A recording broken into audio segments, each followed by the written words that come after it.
Hey,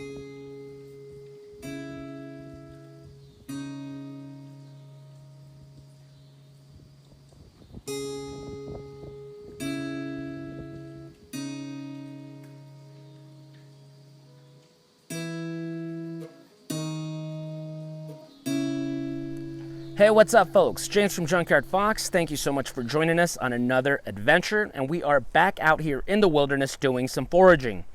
So when a lot of people think of the desert, they think it's a very dry and barren place, and that is pretty accurate.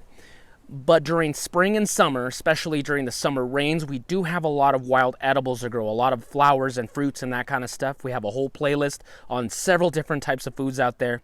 However, as of the time of filming this video, it is late November. In fact, tomorrow is Thanksgiving. So once winter comes, it gets very dry again, and food becomes far more scarce. That's not to say that there isn't wild edibles to be found out in West Texas. So what we're going to do today is show you several different food sources that can be found during late November, early December, and even January. So thank you for joining me. I hope you're hungry. Let's get started.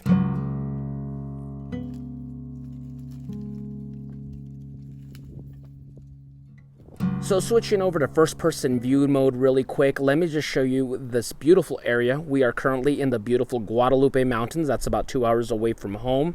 And as you can tell, this is a higher elevation. There's a lot more greenery here. And this is where we're gonna find my favorite winter plant. It's also the rarest of the three that we're gonna demonstrate. And that is the Texas madrone tree with these beautiful red berries. Look at that. Very pretty. And let me just turn this around so you can see just how abundant they are right now.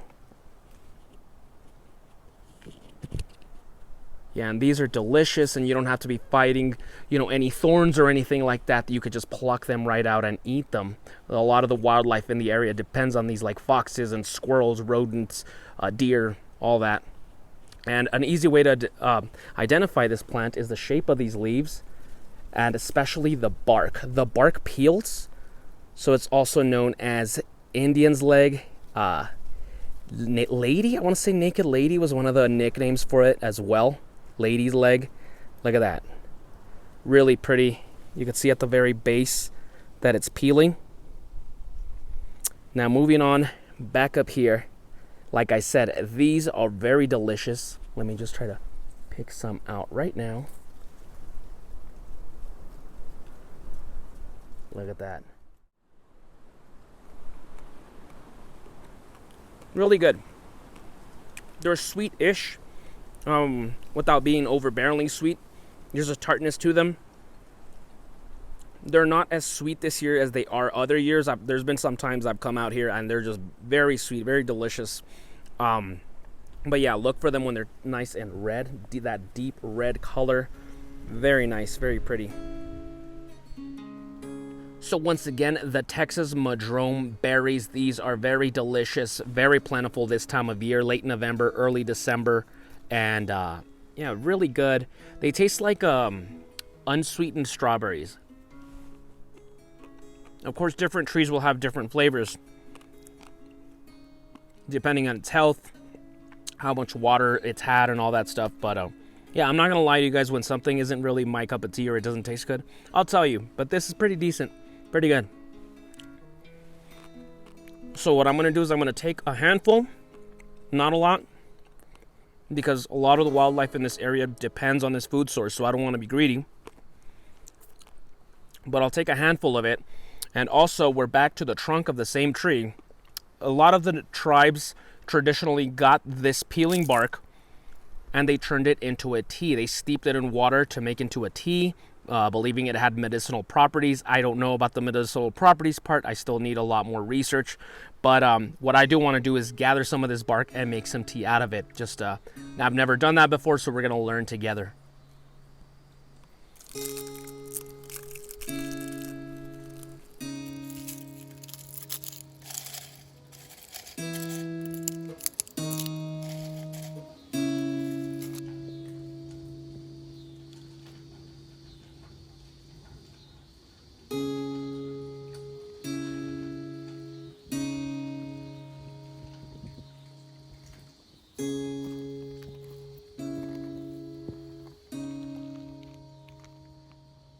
So this plant right beside me is called the Cholla cactus. Now I will admit this is a cactus species that I have less experience on.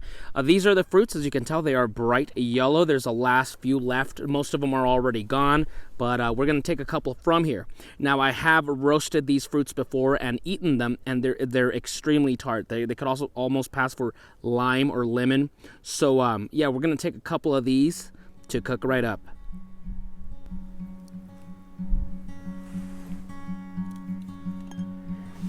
You don't want to touch them with your hands because once again they have thorns and glochids.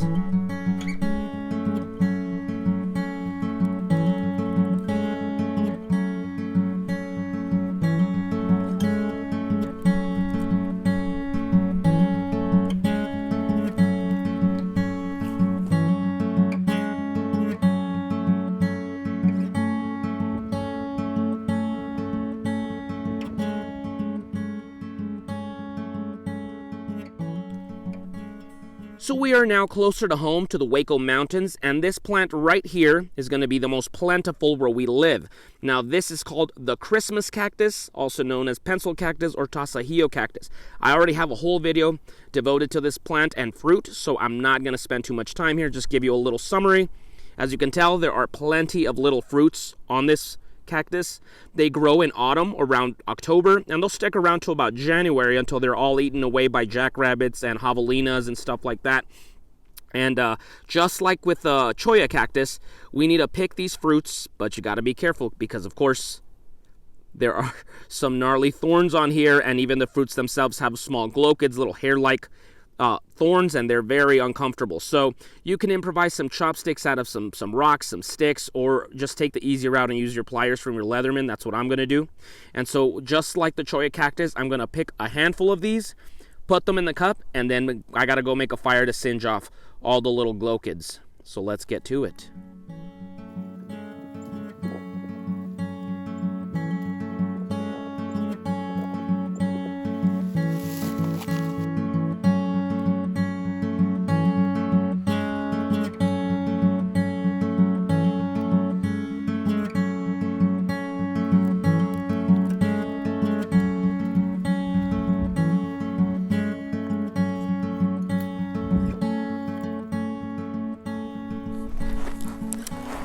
So it's time to make a fire. Now, today's weather is all over the place. It's sunny now, then it gets windy. It was raining on the drive over here.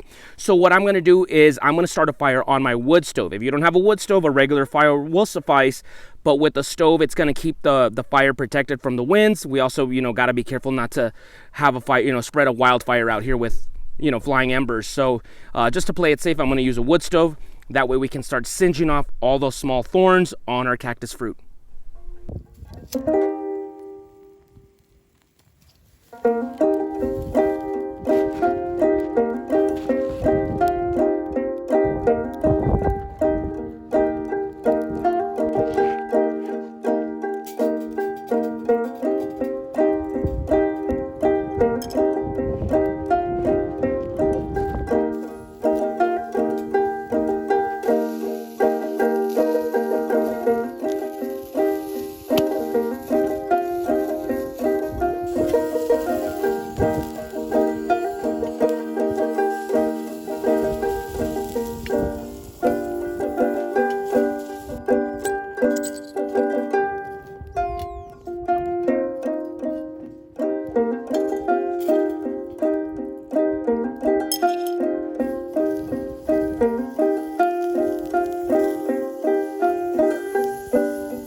Be sure to turn them so it's getting all the corners, all the sides, because there could be a lot of these little glochids hidden.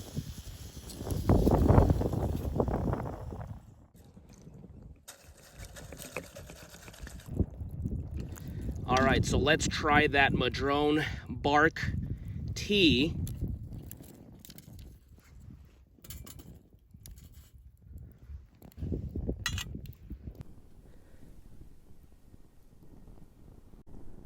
So meanwhile, we get the water boiling for the tea. Let's turn over here at today's Bounty.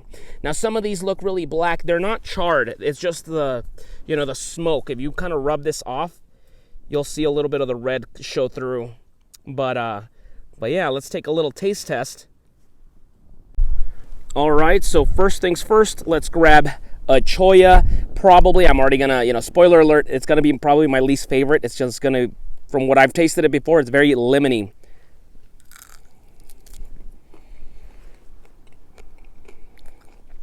Quite tasteless, to be honest. This time it's not even lemony, it's just tasteless. There's a lot of seeds on the inside. They are edible, just not a big deal. Now the outside shell, the outside covering, it's very leathery.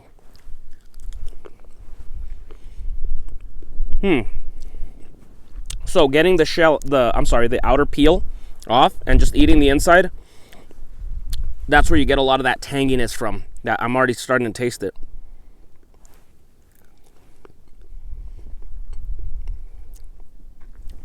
I'm not going to be ordering this at a restaurant, but once again, out here, if you're doing some winter survival, off-grid living, extended camping, this will come in handy.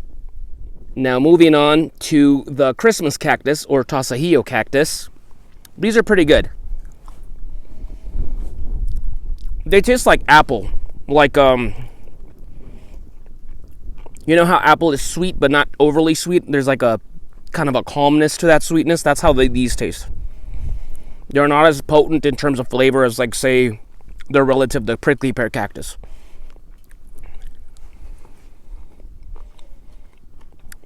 I like these. I'd probably even say that these are probably a little bit more flavorful this year than the madrone berries are, which is weird. Oh. Got a little caught up on the eating.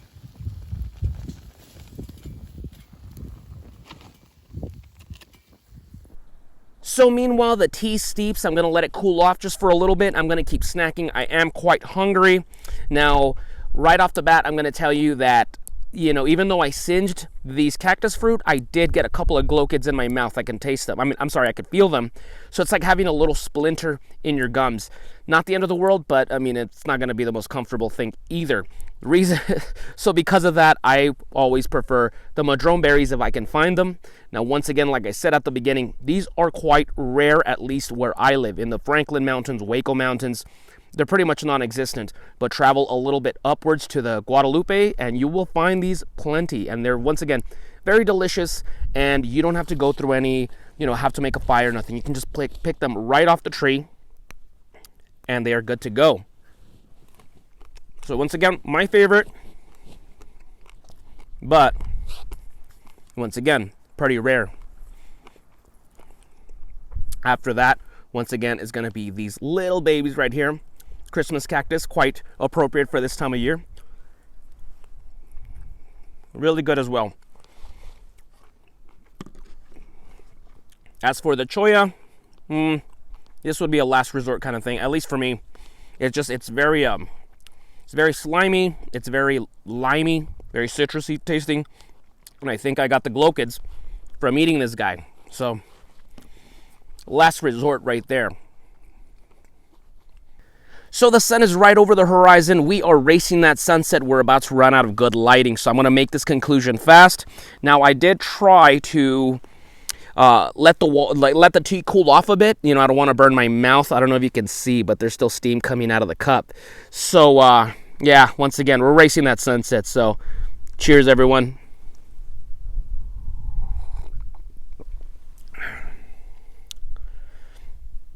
It tastes something like a not as potent Earl Grey. I personally cannot stand Earl Grey tea. It's far too strong in its bitterness.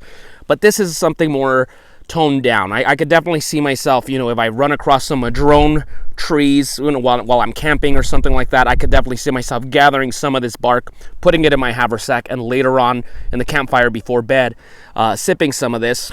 Once again, you need to, sticking to the concept of winter. Not only do you need food, but of course you need to stay hydrated, of course. And then plus making teas is going to help you warm you up from the inside. So, yeah, it's pretty good. It's pretty good. I will show it right now. It looks very dark. Looks like it's darkened up a lot.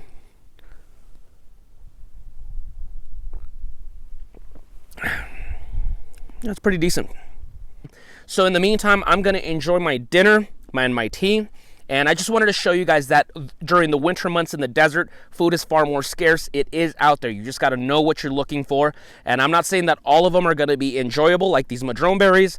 Something like the cholla cactus may not be as tasty, something as appetizing. But once again, this is food, not gourmet. So if you're out here, whether it's a survival situation, bug out situation, or you're like me and you just like to be out here recreationally and learn, you got to know your edibles and try them out at least once, just to get that practice, that experience in there.